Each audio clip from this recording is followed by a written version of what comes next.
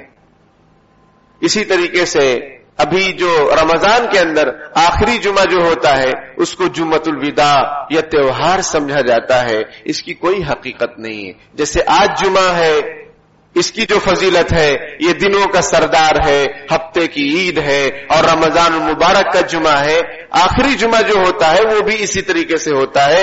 کوئی اس میں تہوار والا معنی اور مطلب نہیں ہے کہ اس دن نیا کپڑا پہنو، حساب کتاب نہیں ہوگا. یہ کس نے آپ سے بتا دیا؟ اس کی کوئی حقیقت نہیں ہے. اسی طریقے سے یہ بھی میسج چلتا ہے کہ جو آخری جمعہ کو 2 رکعت 4 رکعت پڑھ لے گا اس کی ساری قضائے عمری معاف ہو جائے گی. واہ بھائی واہ، بہت اچھا طریقہ لا لیے آپ شارٹ کٹ میں. کسی سے 10 لاکھ دو، کسی سے 10 لاکھ لو اور 10 روپے صدقہ کر کے اس کا قرضہ ادا ہو جائے گا. جو نمازیں چھوٹی ہیں ان کو قضا کر کے ہی اس کو ادا کرنا پڑتا ہے، وہ توبہ سے معاف نہیں ہوتے ہیں. اور 4 رکعت پڑھ لینے سے ساری قضائے عمری معاف نہیں ہو جائے گی، ادا نہیں ہو جائے گی. یہ سب غلط فہمی ہے. سوشل میڈیا کے چکر میں زیادہ نہ پڑیں. کوئی بھی بات آئے مستند علماء کرام سے اس کی تحقیق کرائیں، پھر اس پر عمل کریں. سوشل میڈیا پر طرح طرح کے فتنے چل رہے ہیں، اپنے آپ کو ان فتنوں سے بچائیں. کوئی نئی بات آئے، نہ سمجھ میں آئے، علماء کرام سے تصدیق کراؤ پھر عمل کرو. اس لیے میں نے پہلے ہی بتا دیا، ابھی وہ آخری جمعہ آئے گا تو اس میں یہ سب چیزیں چلیں گی، تو پہلے سے ہی آپ کو آگاہ کر دیا. اس کی کوئی حقیقت نہیں ہے. نیا لباس جب پہننا ہو پہنو. اللہ سے دعا کرو کہ اللہ کسی چیز کا حساب نہ لے. یہ لباس کی کیا بات ہے؟ ہمارے نبی نے دعا فرمائی، اللہم حاسبنی حسابا یسیرا، اے اللہ میرا آسان حساب لیجئے.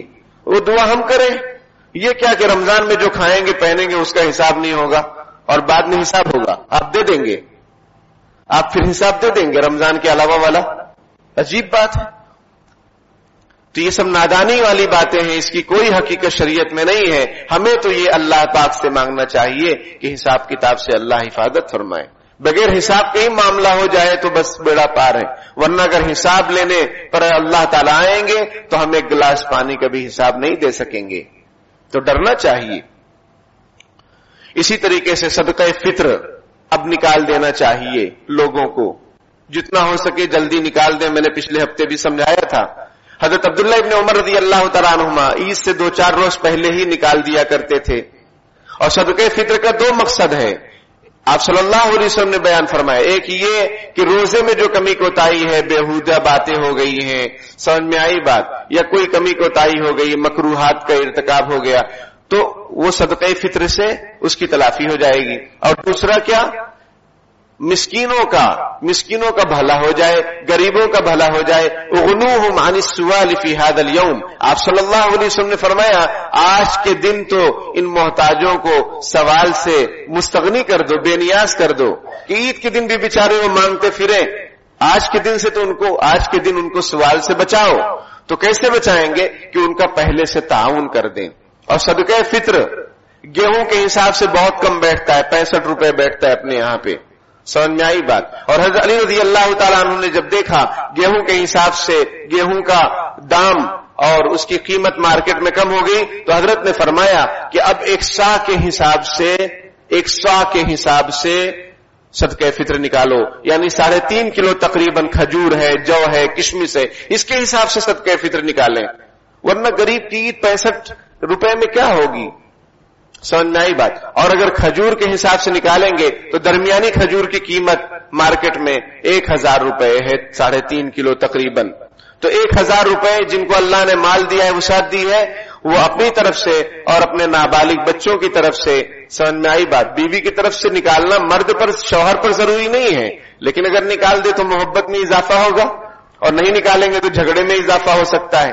سمجھ میں آئی بات؟ کیونکہ وہ مستقل ہے، وہ اس کا معاملہ الگ ہے، لیکن عام طور پر گھر کا جو سربراہ ہوتا ہے وہی نکالتا ہے.